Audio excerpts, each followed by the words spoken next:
Okay, welcome to our Pop-in PD today.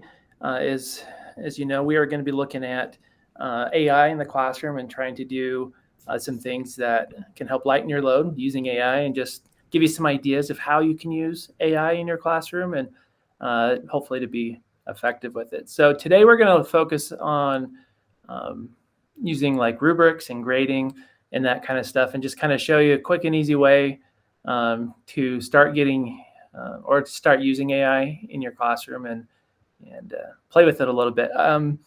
It's all fairly new for the most part and how we do this, and so we'll show you these ideas, but mostly my advice is to play with it yourself and figure it out, because it's not going to be perfect. It's going to take some time to learn how to talk to it a little bit to get exactly what you want, but hopefully you can kind of get started with this. So anyways, we are going to jump into a tool that is can be added as a school supported solution to your school. Talk to your ILC if it's not already there, and they can help you out with that. And that is called SchoolAI. And this is what it looks like when you log in. You can log in and use your Google account and to start working and playing with SchoolAI. Has all kinds of tools and all kinds of things to look at and play with, and don't get too lost looking at all the different things. I'll show you a couple that I'm going to focus on, and we're going to first look at these tools. So if we click on tools, and like I said, there's all kinds of different things you can work with and play with, and I haven't played with the jokes one. I really need to, because I'm interested to see how funny AI jokes could be, but I don't know. We'll see. Okay, so I'm going to scroll down and come to this one, this rubric. And so I'll say, hey, I want to speed up my grading and my ability to give students feedback, and creating rubrics takes a lot of time. Let's go ahead and come to SchoolAI, and we're going to generate a rubric. And so it's going to ask some basic questions. I'm going to say I want it for 9th grade. This is going to be a persuasive essay. I'll just call it that. And I think I've already got one called that, so I'll call it number 2. And then this is where you're going to give the prompt. And so I'm just going to say, I want students to write. Close enough. And so I kind of just give it the information that I want. I'm going to grade it on a 4-point scale. And then in this, any additional information, I could put needs to be at least 6 paragraphs. There you go. And now I can go ahead and generate, and I will get momentarily my rubric. I've got a rubric, and now I can go through, review it, and edit it. If there's a couple things I don't quite like, we can edit it, no problem. You don't have to use the exact way. And then you can share it with your colleagues, or you can export it as a download, and it'll download it as a PDF.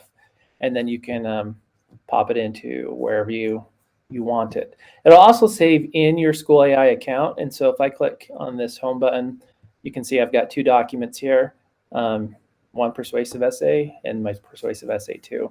And it's all great and happy. If I come back here and click on my tools, you can see down here, it has 2 documents, and I can get to those right there. So now, what am I going to do with it? If I come back to my rubric, let's open this one right here. There's probably an easier way to do this. I haven't figured it out yet. I'm just going to copy and paste my rubric. And now I'm going to go to my next tool, which is this assistance. Let's click on that, and you'll see there's an essay grading assistant right there for you.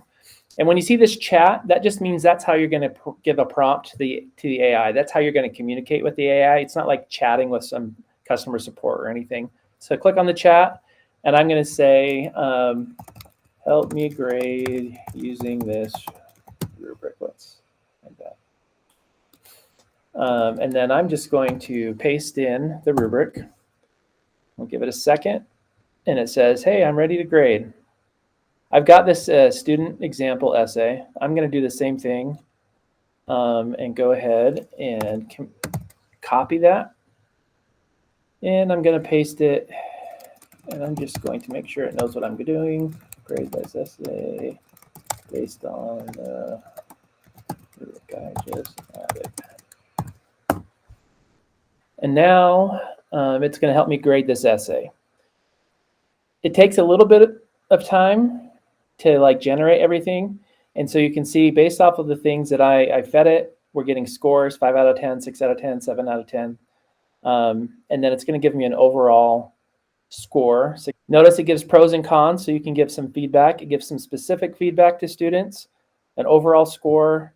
And now if I say, you know what, I don't want an overall score. I want to grade it using a 4-point scale. I can regenerate that, a 4-point scale, and that's what it does. So I highly suggest playing with how you feed the information to the AI.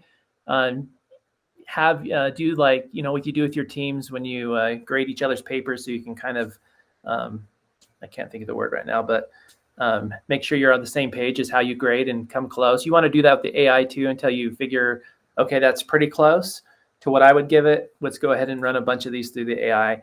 Hopefully that would save you some time grading essays. I know as an English teacher myself, that was one of the longest and hardest things to do, but you can do this with all kinds of writing assignments or other assignments as well. It doesn't have to be essays. You can have it help you grade and create the actual scoring rubric and the criteria and even like success criteria and all that kind of stuff. So SchoolAI is a great tool. You can do the same thing in ChatGPT.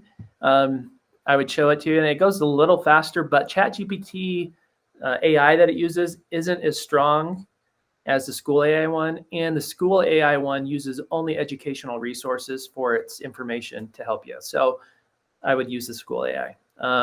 Anyways, that's kind of what I got for you today, and hopefully that helps, and have fun playing with it and learning about it. And again, talk to your ILC if you'd like some more help and training and some ideas to work with it. And anyways, thanks.